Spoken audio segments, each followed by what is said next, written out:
Yeah, great. We're recording. Yeah, it's not like a like a nice podcast mic, and I don't know if you can.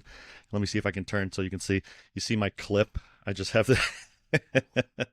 Oh, that's cool. Yeah. That's cool. So it's it's a very bootleg setup. Sweet. The only thing that I'm going to say is that I've got till I've got about 55 minutes and then I need to go. Well, Is then that all right? let's. Yeah, it's fine with me. Yeah. You want to just jump in and see how we do? Yeah, yeah, of course, Okay, yeah. cool. Um, so yeah, let's start with just do an introduction of yourself. Tell us who you are, and this will be fun. Tell us why you think I invited you on uh the show to talk about greatness. I'm not really sure, to be honest. I think we have some interesting conversations over the years. Like we've met each other a few years ago. You came on the podcast that Shane and I used to run, and that was great to get an insight into, yeah, not only you as an athlete, but like you as a person. And I suppose from our encounters, like we both realised that each other, we're not just athletes. We're kind of deep, complicated beings, and and I suppose I think maybe that kind of connection and that respect and that kind of intrigue from like more than just learning about me as a lifter, like actually what um I suppose my unique perception of, yeah, if you want to talk about greatness, like what, yeah.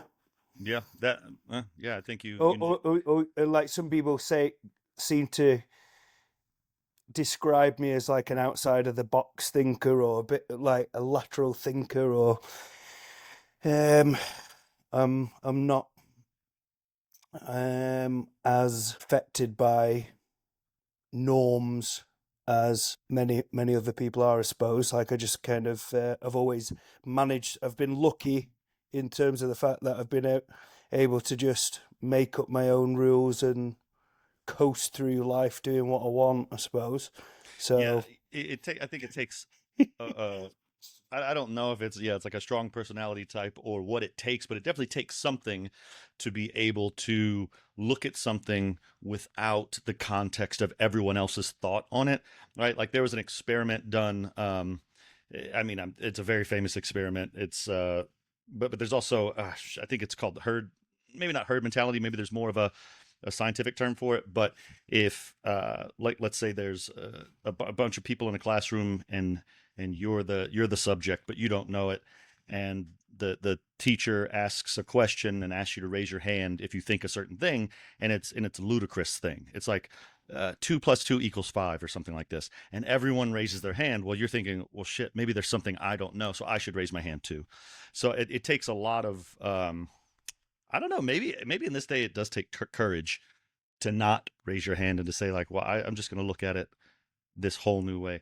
But yeah, I suppose it is very, very like in, I suppose, defending normal people, it is very easy to just be affected by and directed by societal norms, but that's what societal norms are by definition, aren't they? It's just what the average person does, statistically speaking, and how they react to a certain thing. Where, you know, I've always questioned the, and sometimes people think, get the wrong end of the stick and think I'm being awkward.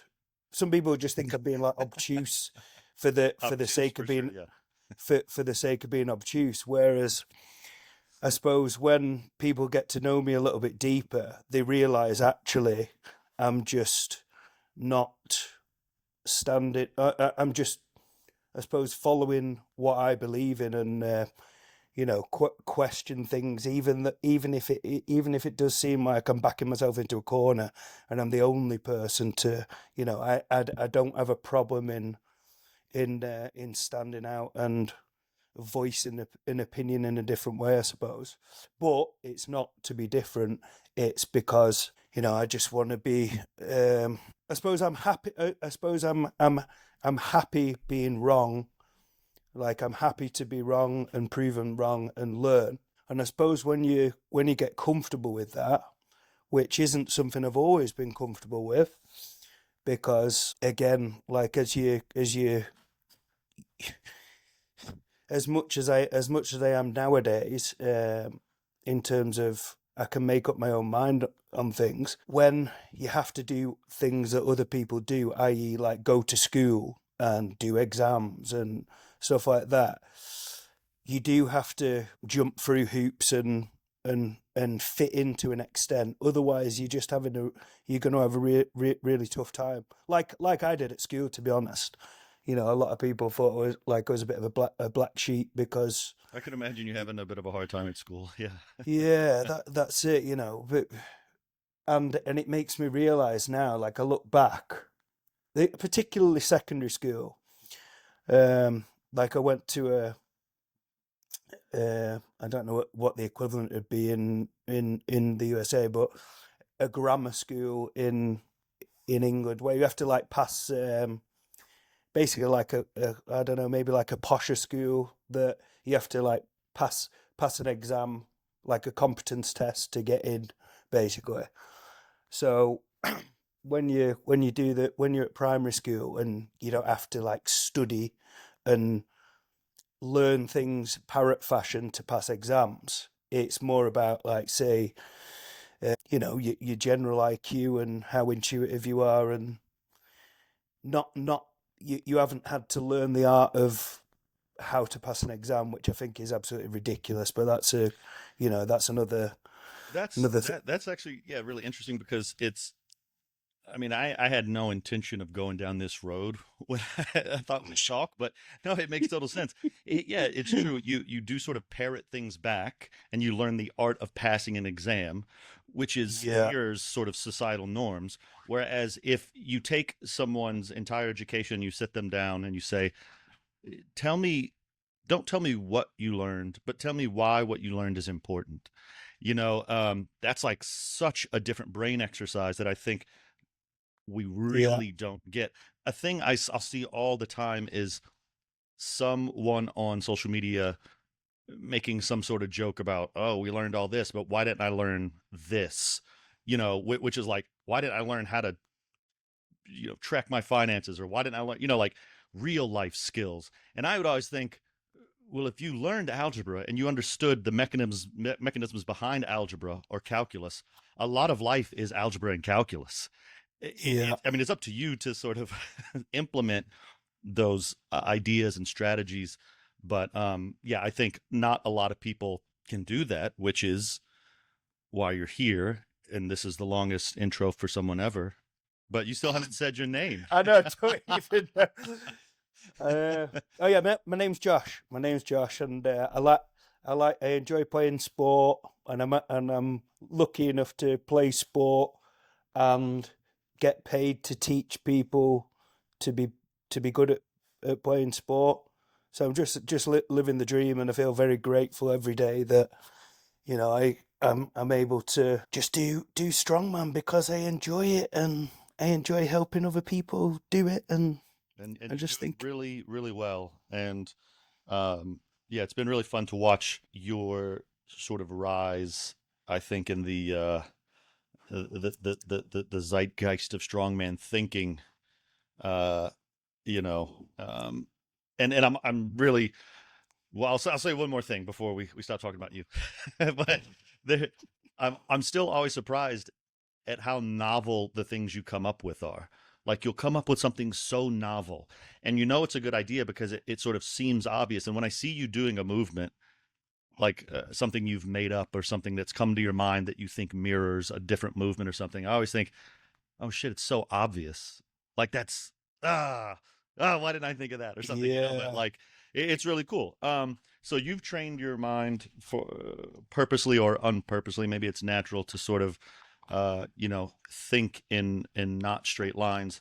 So yeah. It's like a problem. It's a problem solving approach, and that's why I've always that's why I struggled with secondary school when you're learning things in parrot fashion, because I've thought like it frustrated me. Like I couldn't get my head around like trying to learn from this book, rather than trying to understand concepts and solve problems, I was like trying to, my mind was numb trying to just repeat stuff that was written in a book that was somebody else's idea that was like set in stone. This is the answer. When, yeah, I just found it horrendous. So So I've got this problem. Maybe you can help me solve it. And my idea is that I want to talk to a few different people with a few different perspectives and experiences and see if I can come up with an answer. So I'll give you my problem, and then uh, you can tell me what you think about it, or you can tell me how you would solve it. Um, how does that sound? Is it okay? Can yeah, we do that? sounds great, man. Okay.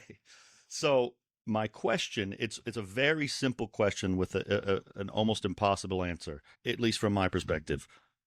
And the question is, what is greatness? And I'll give you like maybe a little bit of, can I give you like a little bit of background on how I got to this Please. question?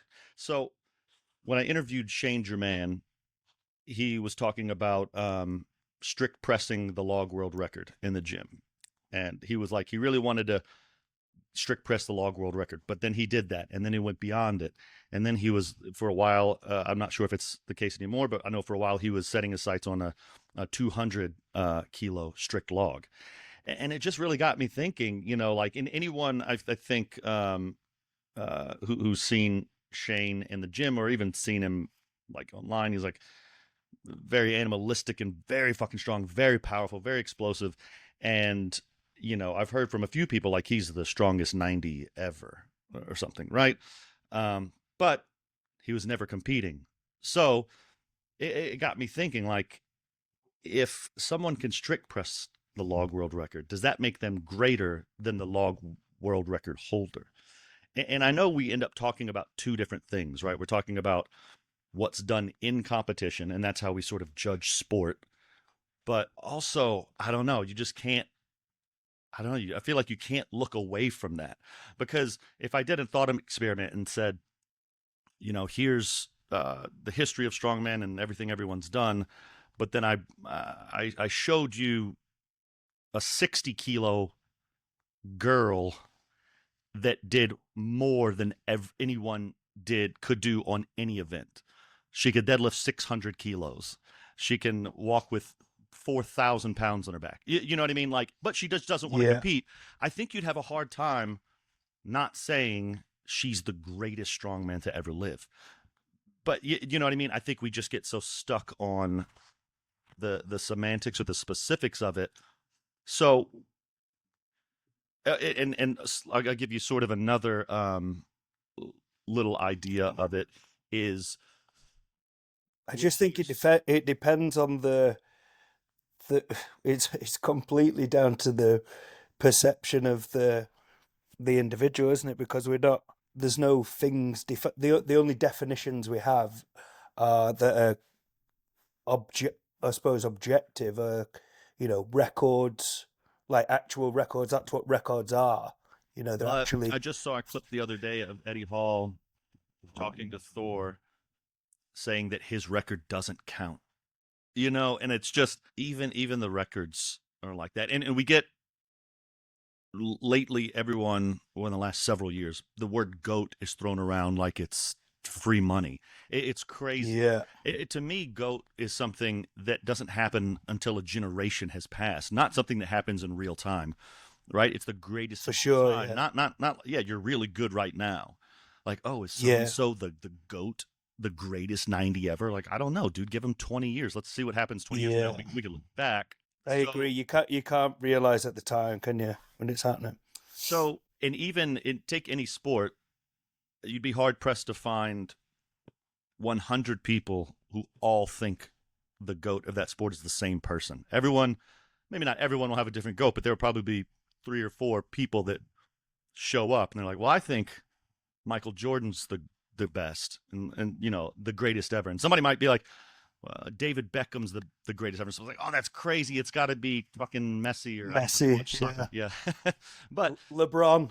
yeah, LeBron, exactly. Is it Kobe? It's you know, and you could look at their stats and see the exact numbers, but there is like a feeling about it. So yeah, that's kind of my question. I want to hear what you think about when you think about, if I ask you like what is greatness, and through the context, I guess, of sort of who's the greatest of all time. I mean, we don't have to talk about who the Well, greatest is, but greatness within strongman or within, yeah, I think so. Yeah, yeah. I mean, we may. I mean, this is mostly a strongman podcast. I mean, I like to talk about, you know, things in the ether, but you know, I think the people listening are definitely strongman mostly. So yeah, I think through the context of strongman, like what is what is greatness, and it's I don't know, it's such a wiggly question. Yeah, I think it's I think like you defined about the goat. I think it's something that you can't really define in the moment. I think you can I think you can define um, excellence, and I think we can all seek to pursue excellence, but to because I think it's more quantifiable, and you can decide whatever whatever lift, or how many trophies do I like, how many would I have to do to beat so and so. But true greatness, because there isn't this kind of definition. I don't know. I think it's yeah, really difficult one. Uh, yeah, I think we'd need to be clear on what the parameters are, what we're actually measuring. Especially if someone like me is like analytical, like I need something. I need Well, something concrete. Give me who do some you who do you like think is the greatest strongman of all time? what overall or Just any class. I don't. Yeah, Uh, overall, it's probably going to be an open, like somebody from the '90s or '80s or something, right? you Like, know what because that's I the think that's the, Mitchell Hooper. all you. That's like the opposite. So already he's the best ever. I just think he's better. I think he's in the most competitive era and able physically. Is competing against the best athletes in terms of depth there's ever been, lifting the heaviest weights that they've ever been, and he's dominating. It's like he's lifting a he's like he's doing a different sport to everybody else. So So I think that if these other people in the conversation, Saviscus, Brian Shaw, I think he's a different level to these guys. so let me throw a wrench in your logic just for a second. And what do you think about the fact that he's competing in a time when we have more information than we've ever had, and better coaching than we've ever had, better access to equipment than we've ever had, more knowledge of nutrition and recovery than we've ever had, right? And I guess you could say everyone has that access too, but you know, is there something to be said for being in a time when there wasn't that, and it was sort of like more figuring it out uh, on your own? I don't think so. I just think it's the best whatever the context. You put the Yeah. prime of everybody in the same room, and you know So, well, that's a just another interesting sort of question is, so I guess you would maybe argue that greatness increases over time. If we assume that I more think knowledge and it's information and understanding of things creates a better. I think greatness can maybe I'm wrong, but maybe like I think maybe greatness can at least mainly, maybe only be defined retrospectively. Like could I do something now or within strongman that would make me, like today or at my next competition, or go for a certain record that would make me great? Like, would that turn me into a great if I went and deadlifted 505 kilos? Would I be a great, or would it? It would certainly be excellent, wouldn't it? It'd be um, Yeah, it does seem to certainly be be not achieving excellence, one but sort of singular event. It does seem to be sort of an overall idea of someone. And I think it seems like a lot of times a personality and an influence on a sport right? If you have an incredible influence on a sport and you grow it hugely, I think that enhances your greatness somehow. And this is why I love this question because it's so wiggly. It's like, So give us an example and what who do what who give us an example. Give me one example of somebody who's achieved greatness within sport, and give me one example who. Well, go on then. I'll ask you your next question in a moment. well, I'm thinking, well, obviously I'm thinking like 12 different things, but okay, so my favorite, I think the greatest strongman of all time is John Paul Sigmarsson because there's something electric about him. Like there's just something like absolutely dominant and about him. And also, he died. So somehow the idea of greatness is amplified, right? Like he gets amplified somehow. And you know, like I don't think he could necessarily beat someone else. I don't think he could beat Brian Shaw, but like you know what I mean? Like I just think he's the greatest one. I think he exemplifies everything that I want in strongman. Like good looking guy, out of his fucking mind, but also smart, a little crazy, but also very sort of calculated and very good with his body. Right? Like it's like if you could take like the absolute feral wildness of say like Finley Mercer and put it in like a very calculated mind like yours, I think we'd have the greatest weight class strongman of all time. You know, so and then I'm also thinking of people like actors that are like the greatest actor of all time or musician. I mean, dude, like something like Michael Jackson. I think like what we found out about him sort of takes his status down a little, but it has nothing to do with music, right? So eh, I guess that's an example of something like something that someone's done or the way they seem amplifies their greatness, that it's not necessarily objective. And then someone who we consider great, we sort of reduce their status of greatness in our minds based not on their performance, but on some other sort of metric. So I find it fascinating that this perception has obviously developed as time has passed, and it would be interesting to see what you would think at the time when Sigmarsson passed. Like at the time, whether you would feel as strongly as you do now, whether you would feel like he'd achieved greatness at the time of his passing, or whether that's been magnified by the context of what's gone after it. Yeah. Yeah, so this leads me on to my next question, which is who do you think is achieving greatness right now? And is that possible? Like going back to what I was saying before, of course, we can say he's achieving excellence, but is it possible to define somebody in the process of achieving greatness right now? Is it happening, or can we not know? I really almost think you can't know. I think looking for greatness in real time is like trying to watch and gamble with the stock market, right? You can be like, "Oh, I can tell it's going up, it's going up. I'm gonna put all my money in it. This is my choice," and then it crashes, right? Like I remember when Ben Donen won PSL as an 80, and then he went on to like dominate OSG as an 80, and this oh my god, the weights he was deadlifting, the weights he was squatting in the gym. You know, there were definitely stories on official strong or post on official strongman. Is Donen the greatest, the goat 80? Is he the greatest 80 of all time? And obviously, I got really pissed off. I was like, well, he's only done one show. You know, it's not fair. But you know, then he injured himself. He didn't do so well. He got too heavy. He had a bad weight cut, and now he's a 90, and now he's a power lifter. I don't think anyone would say, and this is absolutely nothing against Donen. I think he's one of the craziest physical specimens I've ever seen in real life. I don't think anyone would say he's the greatest 80 or the greatest 90. He's like he's just he's I mean we'll see what he does as a 90 sort of a thing. I think he came in and just absolutely dominated the 80 scene for like a year, right?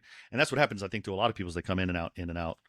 Um yeah, maybe you know, I guess I think John Hack would be somebody maybe I would say is achieving greatness right now only like because he's won so much in powerlifting just the stuff I see him do in the gym, which I get so upset when people say gym lifts don't count. I think gym lifts very much count. That's where we do 99.9% of our lifting. I think they count.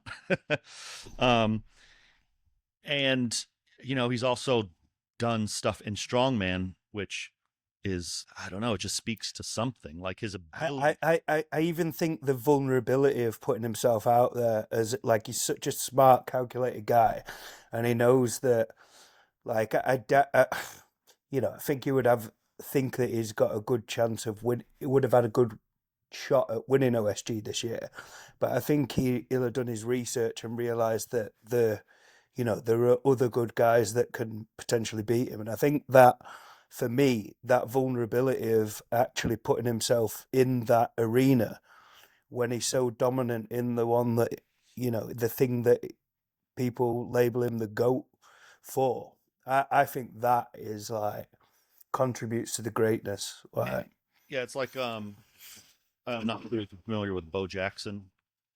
no. He played football. I can't remember who for. Uh, but just, I mean, you've just never seen a more gifted athlete. And then he went to play baseball and just absolutely crushed baseball. Um, and there's actually a documentary about him that I saw several years ago.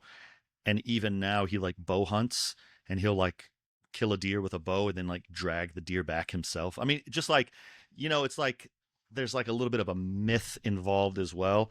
And I think, yeah, I think John has a little bit of a myth about him because he Hundred says percent, he says so hundred few percent. flips. Yeah, and but I just think he's so cool. Honestly, I do think he's so cool. And part for me that contributes to his greatness is the way that if you follow a little bit of powerlifting and you see people doing like say crazy people like me, people the mentality like me, for instance, if I was doing powerlifting, I'd be doing like the lowest low bar squat Yeah. that you could get away with. I'd be doing a crazy short range of motion bench press, widest grip possible, massive arch. I'd be looking to probably look into sumo. Whereas you look at John, like he'll just high bar, walk it out himself, uh, like a relatively close grip bench press, not a massive arch, significant range of motion, and then he just like a conventional deadlift where he goes and picks it up, doesn't he? You see like a lot of the other guys, they have their own. I watched a video the other day, and there was one of the uh, tested guys, one of the elite guys that was training with him, and you see like a lot of guys in the IPF who are maybe I'm speaking out of turn here, but you see like there's a bit of a stereotype with a lot of powerlifting where people have these like crazy things where they approach the bar and these rituals and Yeah. it looks like a bit of a circus sometimes, I think personally. And then you watch someone like John who just walks up and just lifts it, like he's just Well, an absolute, that impresses me, man. the walking up and the rituals are just, that's a little bit of like a societal norm in that subset, Yeah, that's right? what I mean. Yeah, So you're just like, doing the thing you think you're supposed to do. yeah. Okay, so now see, yeah, we're bringing it full circle. Now I feel like we're getting somewhere. It does seem like the less it. Okay, let me see if I can just sort of sum up an idea that I'm having. It's like the less um strict you are, or maybe I shouldn't put it that way, the more you're able to ignore what's normal in favor of what you really think or believe. I think there might be a positive correlation with greatness, however we end up defining it. Because I know at the end of this, I won't have any sort of definition, but I'll have like the shapes of it, right? The edges of what it could be. And it really does seem like that sort of is part of it, is that if, because, yeah, what are the chances you're going to be the greatest of all time if that's what we want to talk about? And you just kind of do the same thing everyone else does. You just happen to be The, better at it. Like, oh, right. you just Okay. happen to be better at it. Like, This is. I've got a really interesting point on this, Tommy, and that's like one of the things that has driven me and to maybe look at outside of the box ways, right? Because I've always had this approach where I've committed to strongman, and I've decided that I'm going to be really good at it. One day when I started, and I wasn't very good. I was a lot better at other sports when I first started them, like tennis, soccer, rugby. Like I was pretty good pretty quick. Whereas strongman, I wasn't very good at all, and have literally struggled with anything. But I decided, because it fit in with my lifestyle, I decided that I want to be really good at this because it's something that I can just practice for a long time. It fits into it with my lifestyle. I can put extra training in and I don't have to rely on other people. Yeah, I really, really like it. But then I thought that, especially if I want to be better than people who I perceive as like more talented than me and people who have like almost got a head start on me already, I think that if I just copy a phase of training that somebody else has done, or copy a certain technique that somebody else has done that I want to eventually beat, then I'm just going to be behind them because they've always had that head start. Unless they stop, and that's, to be fair, that's what's happened with a lot of people. Like I've overtaken a lot of people who are good just because I've never stopped. I haven't had like a couple of months off. I've always kept going. But the other reason why I've managed to progress more than, say, some people a similar level to me is because whilst they're doing these kind of like say like phases that say the kind of societal norms to an extent. Like I haven't. I thought, right, if I want to be the best in the world and not just, I want to be a world champion at some point. I Unless all these guys that are above me stop doing it, and I just outlast them, which I'll probably will do for most people, I think. But there's always going to be those people that were ahead of me who've got their head start. So if I'm just doing the same thing as those guys, unless they die, like I'm never gonna overtake them. So That's a that's what. very it's a very good way to overtake somebody, though. I think it's very acceptable. If someone dies, you definitely get to be better than them. But yeah, like that. I suppose that's my approach to getting better than really good people is like outlast them. I'm happy to outlast them, especially when I don't perceive myself as somebody who's super talented or genetically gifted. Well, I'm not sure if you noticed this as you were saying it, but when you were saying if you copied someone's phase of training, Yeah, I was when you were saying it, I was thinking, oh, that's a that's a way to like do what they're doing to get as good as them or to find out how to do something. But you immediately are saying if you're thinking of it not as like a lateral sort of idea. You're thinking of it as like almost vertical, where like you would be below them. You're thinking about it in a time scale rather yeah. than on your. So a Like lot of if you people, go a lot into of if people you, do that. Well, they'll take yeah. someone's like, oh, train like so and you're like, I'm gonna. Exactly. So say the scenario, like typical scenario when I started off lifting, like my upper body's not that strong anyway now, but it was like say I was no rep in the overhead events, like say a novice level. I couldn't do an 80 kilo log, and then I got a bit better, and I couldn't do a 90 kilo log, but I could do the other events. And the people are like, oh yeah, you need to work on your upper body, you need to do more pressing, you need to go and do 5 sets of 5 at strict press one day, go and do 5 sets of 5 on bench the other day. And then I thought, right, well, if I go and do that this other guy is doing, who's lifting significantly more than me, but he's a couple of years um, training time ahead of me, how am I going to ever close the gap against him? And that's where I thought, like, right, is there a better way? Like, is that the best way to do it? And then, using the overhead example, then I just stop, like, say, looked at who are the best people in the world at putting weights over their head, and then I started studying weightlifting, and then bringing it back into strongman, blah blah blah blah blah, and like contextualizing the principles for strongman training, and you know Yeah. that was one of the early things that I got a lot of criticism for. Was like, why? Oh, you can't. That'll only work for a barbell. You won't be able to do it with a log. So yeah, maybe your ability also to block out outside influence because people are always going to want you to be the same as everyone else. Yeah, yeah, yeah. And Yeah, and and I love that also though. as well, like statistically, like I suppose like people who I suppose like say me and you, like say you obviously you've been a world champion, yeah. So but before you were a world champion, you believed you would be a world champion, right? Sure, yeah. Well, Yeah, I have a different thing. I never think that I'll win. I just have the inability to think that I can lose. So it's they're pretty much the same thing, except I don't have a lot of ego necessarily with this because it could happen with a board game. Like we could play Monopoly, and I just in my head, I yeah, there's no way I can lose. We could play dice. We could roll dice, a game of chance, and yeah. I'm not No, thinking I'm the best. I just like I'm not going to lose. I know loss never comes into my head. So yeah, no, honestly, like I can relate to that so much, and it, so.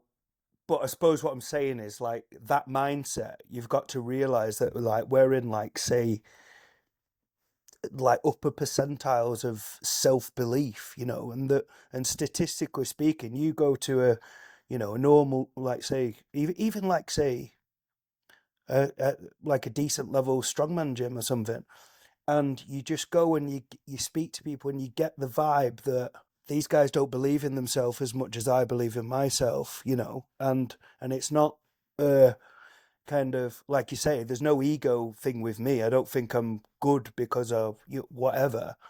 It's just I recognize that actually most people do have this normal mindset of the second guessing themselves, the doubt in themselves, they're getting nervous about things, and well, this is exactly what you said a minute ago or a little bit ago about uh, say like let's say John Hack putting himself in strongman. It's putting yourself in a vulnerable position.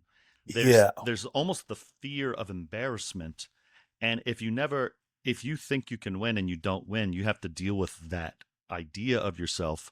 Whereas maybe if you never want something too great or don't believe in yourself too much, you'll never be let down or something. Does that make sense, Ryan? yeah, for sure, Like if you believe in yourself that you can be the greatest and you never end up see I'm still using these words, the greatest, you know. yeah, But if you believe that you can win something and you don't, you're going to have to deal with your emotions around that or your feelings yeah, around that.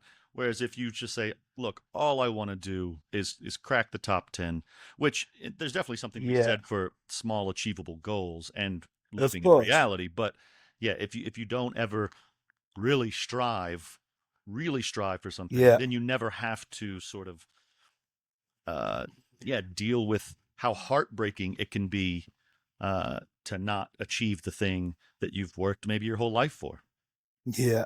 I suppose that the first thing that I suppose the thing where I can relate to this kind of I won't say greatness, but certainly excellence, and doing something that nobody else had done before me was when I in 2022 when I went for dumbbell record and I wanted to hit 100 kilos after weighing in under 8 kilos and be the first because nobody else had done it before. The That's a record huge number. was what was it? It was Flash had like what was it 97.1 or something like that, and like that idea came in my head just as I was walking the dog along the canal. I thought, I like I can do I could do. Again, it came into my mind as wouldn't it be cool? Like, what would be a bit of a fun thing to do that nobody else had done before, and maybe yeah, like an excellent thing. And but touching on the mindset thing, where I, looking back at the time, I talked about another podcast the other day actually. But like looking back at the time, there is no way on earth I should have even attempted that dumbbell record because I wasn't in a good mental state.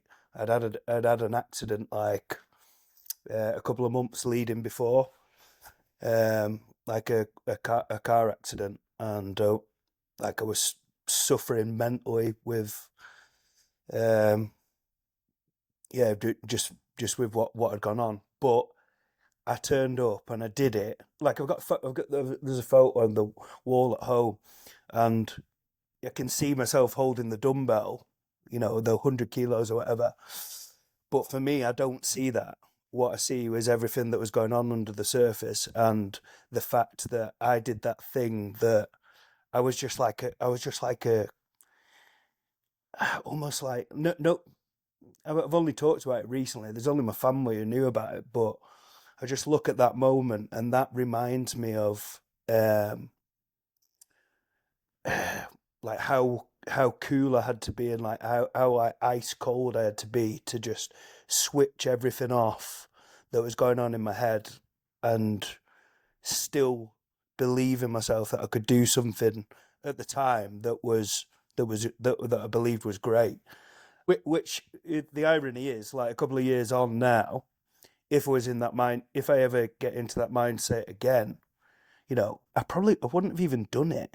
I wouldn't have even done it, because I'd have been like, why am I going for a lifting record when I've got more important stuff in my life that's going on that I need to sort out?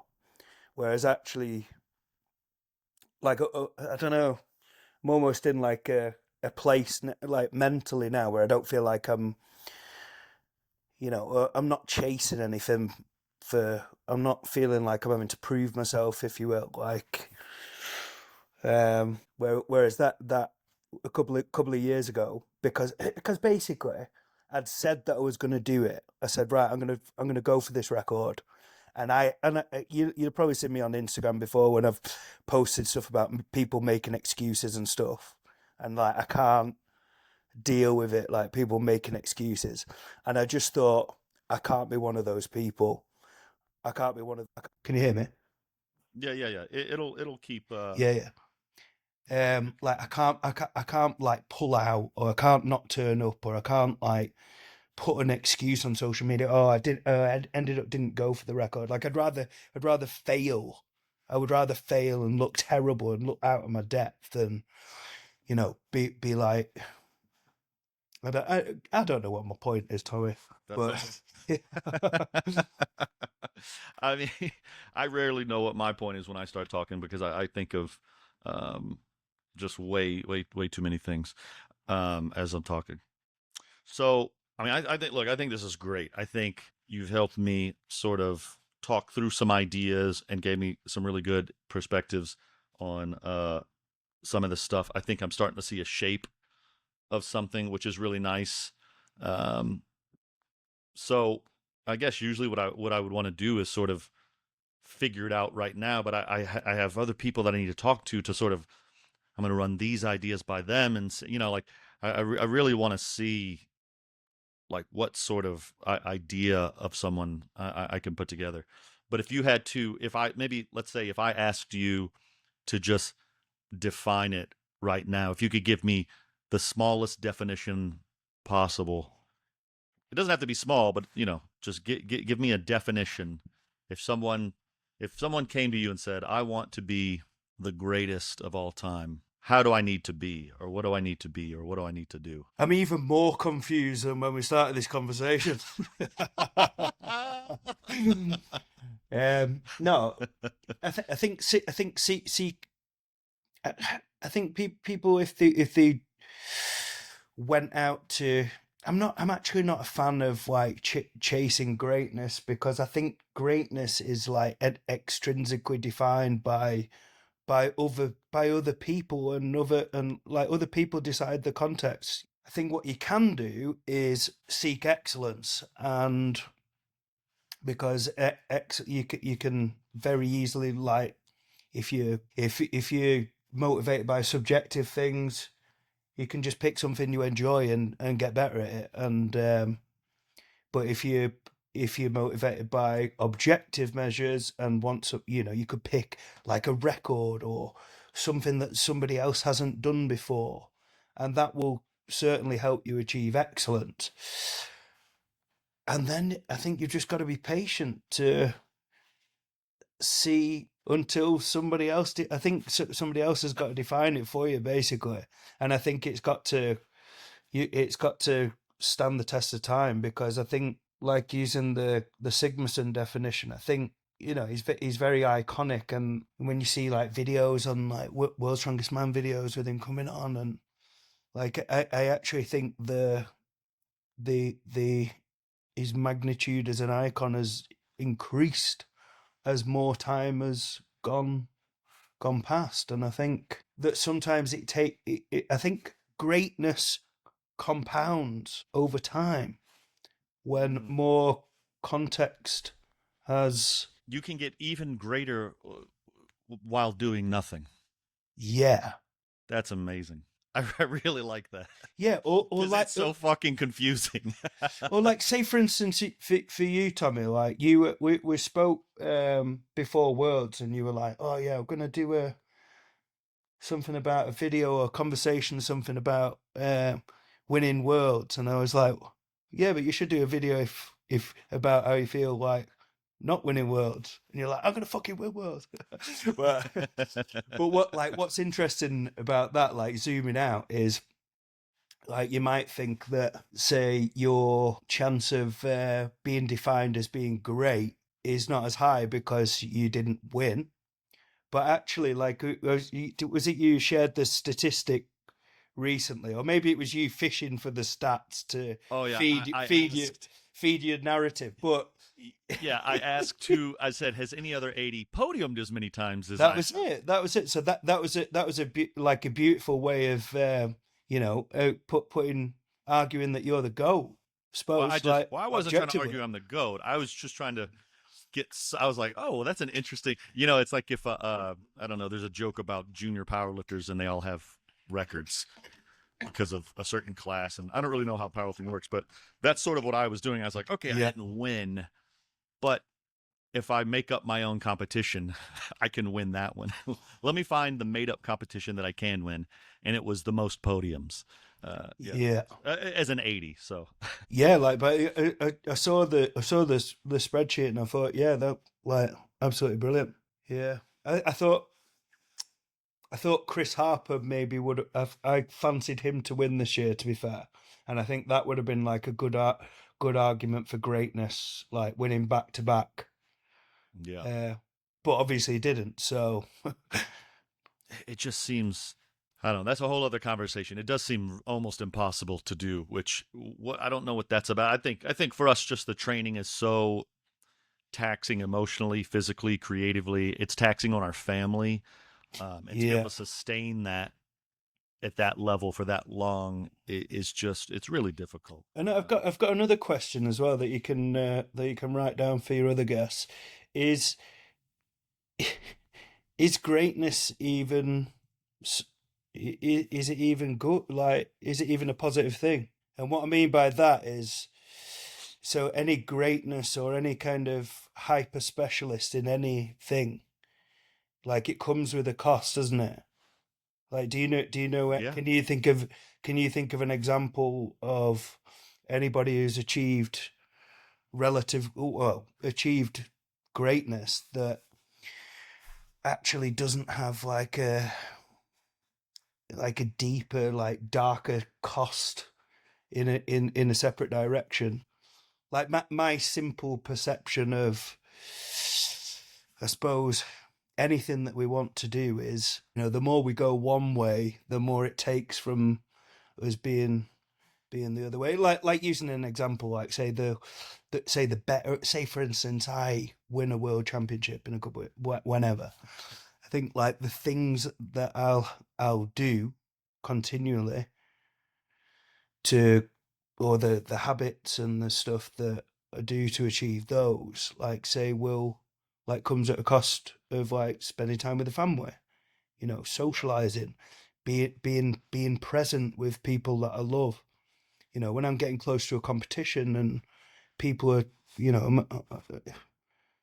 well, I'm thinking about, as soon as I wake up in the morning, as soon as I'm having a dump, or as soon as I'm on the toilet, I'm thinking about, like, Oh, what chalk should I use on log today? Like, what knee sleeve should I wear? What?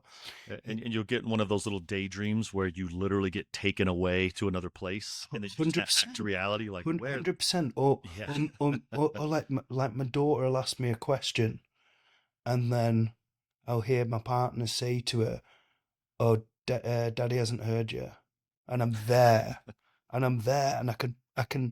I've heard the noise, Yeah. but I'm thinking about something else, you know.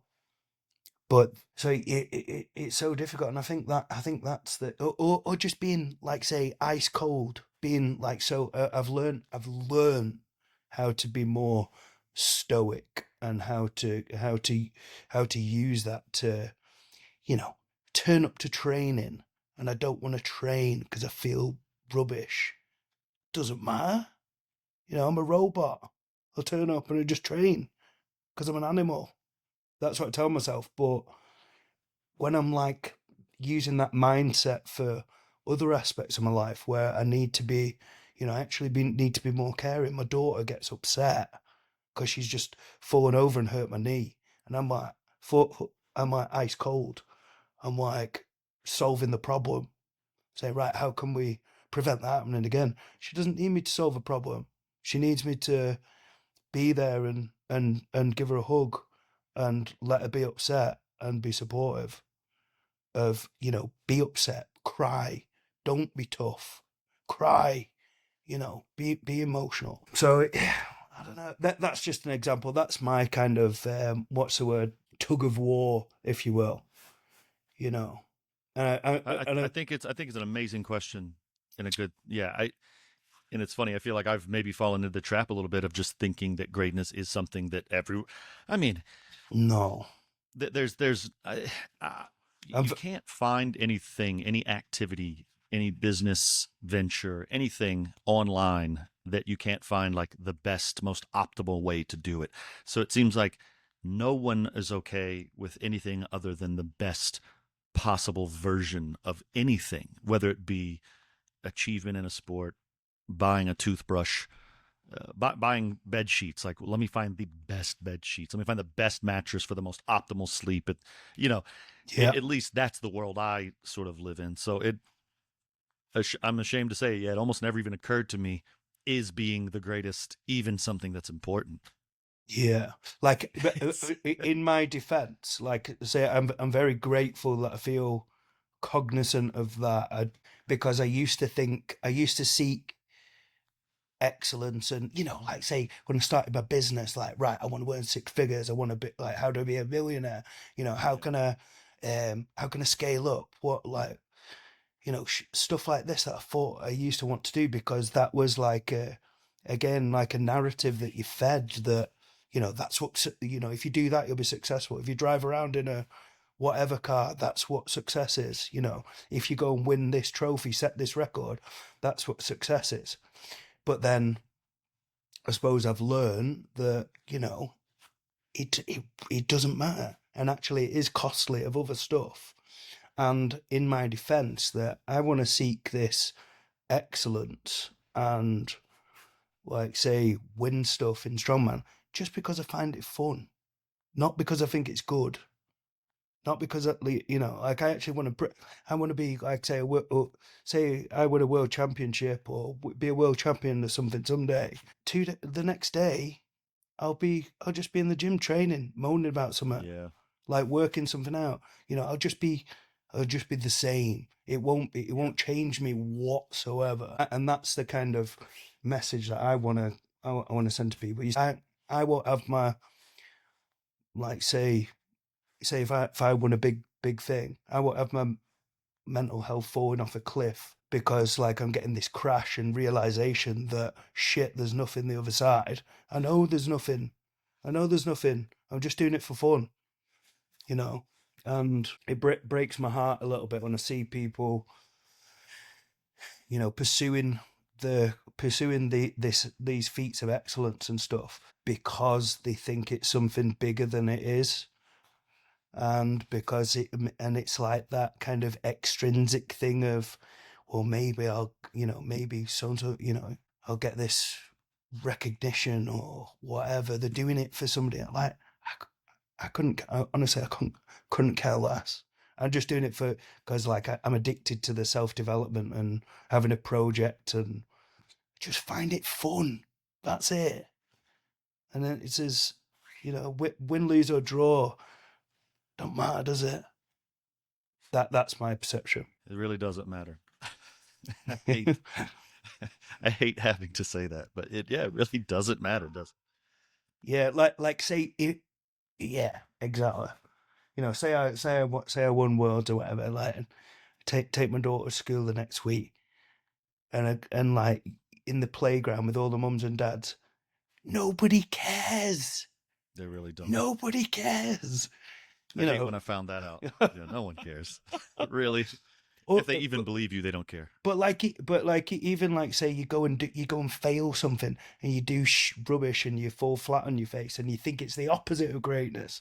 Like equally, don't worry about it. Nobody cares. Nobody cares either way. Just do what you want. Just do what you want to do. Like we were saying the other day, weren't we? Just do what you want. Just do what you want. Do what you want to do. It's always good That's enough. the number one message of all time. Honestly. Right, mate. I'm gonna have to go because I need to pick my daughter up. This was great. Man. No, thank you so much, Josh. I really enjoyed this.